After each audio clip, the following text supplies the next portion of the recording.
grand merci à nos millions de partenaires. Grand merci à tout un chacun. Ça fait plaisir de se retrouver en famille. Vous allez beaucoup nous excuser parce que la maman, vous l'avez noté, elle est vraiment malade. Elle est couchée il y a de cela aujourd'hui 3 jours. Hein. Voilà, vous l'avez vu difficilement qu'elle s'est réveillée pour être au salon. Et ça fait vraiment, d'un côté, c'est un peu pitoyable de la voir aussi dans cet état.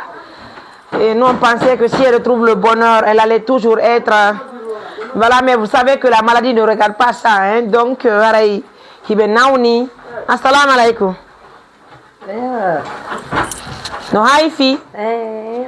No haifi bui. Awa pai kwe. Alhamdulillah. Jam tu. No haifi. Alhamdulillah. Haray kono woniri. Haray ko haji on baydo ngandi ko jango. Wonde makala on sella kono. Men hewti kamede ngado men fuddade haray golleji di ngino ko hebi kon do ko teddugal le modo haray e bedo kadi haray ko teddugal le hono madam haray o kanyunni haray partenaire be wakkilike moƴƴa gogobe hebani en nagge ko nagge woni hirsede haray ko teddugal le mo min yebi kadi do wureje tati rigra wureje tati suppu wurege tati suppu den menen ko woy kamen so be waddi haaju men ittana e kawtal ngal wurere nokkure ko arden ko hoduden do kesum be ara be wallito en golle gidi be luba e miranji haray be hani si be akkiti golle gidi be yari be heba e wurere ko be senda kambe ben haray kadi kawtal amen ngal menen kadi be bulbidi to ara jokka ben ka haajuji ben non kadi ben ittani be wurere haray wureje den woni wureje jeego tati suppu tati rigra haray men yebi kadi podi temedere foññe min heɓi kadi dappa wurere min heɓi kadi ɗuma honno mbaƴƴu wurere e ngal ɗo kadi Allah koɗi en feere en heɓi ɗuma honno wureje ɗiɗi ɗuma ñebbe kañuma e fritte ji ɗi kosan ɗan kadi min soodi sako min fenda on tini wonɗo jombude wonɗo jommanede fof e wonɗo jombede fof e ko hanuɓe wallitede ko ɗum waɗi so min inni yo min ɗuɗɗinirni piiji ɗi ɓe partenaire ɓe walli men hara si tawi woni en defi ko ɗon woni wonɗe wadde fo haray ko teddugalle mo haray noon ko watti e ɗum kadi ko valise ɗo min heeɓi fi ɓeyngure sagata on tini minen ko moƴoɓere men mari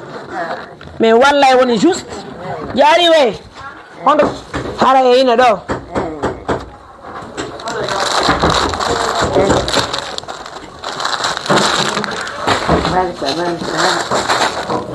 kono woni bandiraɓe nga awa ɓade iyon ko heeɓi ko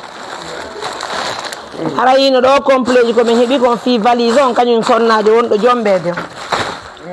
ɗum ɗo noon si hunde wattaki ɗo fus ittetake ɗo ɗum ɗo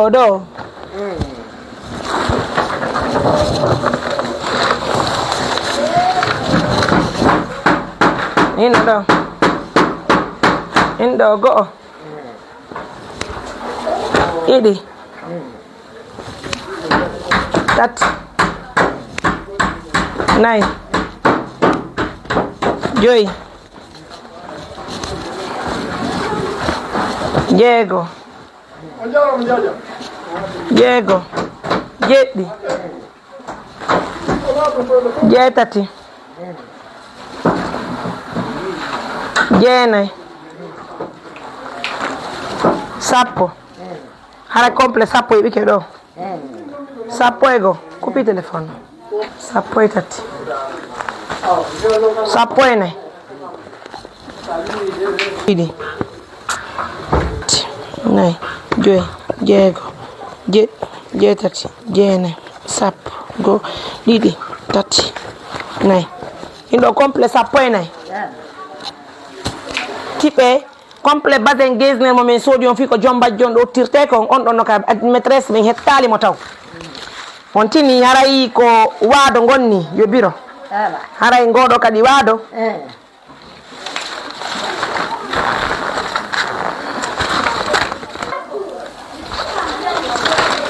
ko wele musidɓe haray biro ɗum ɗo ko waɗo jaɓɓo honno jottirgo gonni haray ɗum ɗo fof ko partenaire ɓe amen wonɓe ɗo ɓe ala ɗo hawtiti hewtini men jawli ɗen minen kadi min wardi ni ɓay wona hande min fuɗɗi ɗe golle haray kañum jomba jon ɗo ko seleliji ɗin ni honto kore ɗe min soodi a lalorɗe ɗe haray min jonnayi on andon ko honno eɓɓira ɗum ɗo ko chaine ji jomba jonni ɗum ɗo min soodi kadi coñci jomba jon ko wattoto kon ka mariage ka humugol dewgal min soodnimo jonci kanko e moodi makko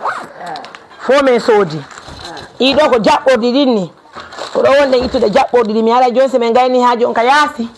haray min ara winden jaɓɓorɗi ɗi hollon men ko honno hanɗen jaɓɓorde futu men on kore ɗen ko lalorde ɗen ni ko kañum min soodi ɗo ɗum ɗo ko sagata on ko wattoto kon ni ka humugol dewgal ka ɗum ɗiɗo meɗen soodnimo kadi coñci sa woni peran feƴƴi ko watto hara yiɗo mo anda o fotti e mo joɓere amen ndi ko kañum ni haray ko teddugalle mo ɗum ɗo coñci jaɓɓorɗi ɗin kadi fof no ɗo haray ko ɗum ɗo woni komin heeɓi nenen jomba ko jaɓɓorte ko e waɗaniɓe basin on andi menen ka amen ko yayiraɓe neniraɓe bappiraɓe e babiraɓe fof jaɓɓete taƴini hay ka moɗon ko noon hanniri haray ɗum ɗo ko basin ji min soodi ɗiɗo basin ji kadi ko partenaire ɓe amin solidarité Mariame Touré ko soodi o valise ɗum ɗo fof nayi pardon ɗum ɗo kamɓe ko valise ñombo on ɓe soodi haray ɗum ɗo si yewti jonga jaɓɓorɗi en anda no warre nani haray ko teddugalle mo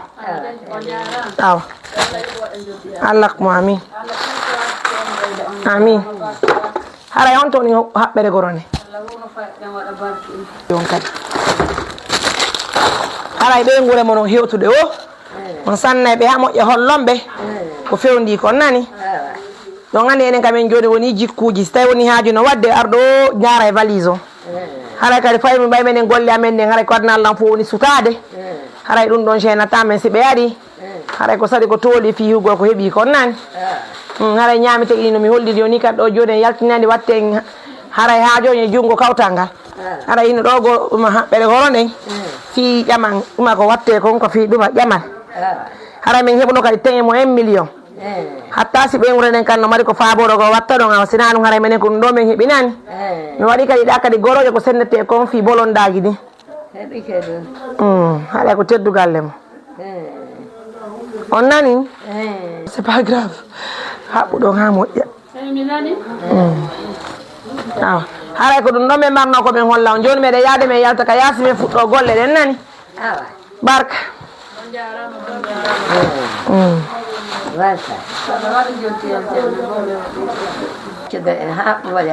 allah ko amin eyyo onon kadi partenaire ɓe amen ɓe ala ɗo so ni on coñci basin ko watta ɗo ka haaju mais gaddoɗi ɗum ɗon si haaju on fewni ke menen tigui ɓe gara men change on ha moƴƴa nani haray ko noon wonire musidɓe on wonɓe suivre assistance humanitaire d'urgence. Grand merci à tout le monde, je vais vous laisser visionner la vidéo. Il y a plusieurs choses dehors hein, donc ça fait plaisir. En tout cas grand merci. On peut prendre l'image de dehors là rapidement. Amin. On a nos photos. Yoni Ewal.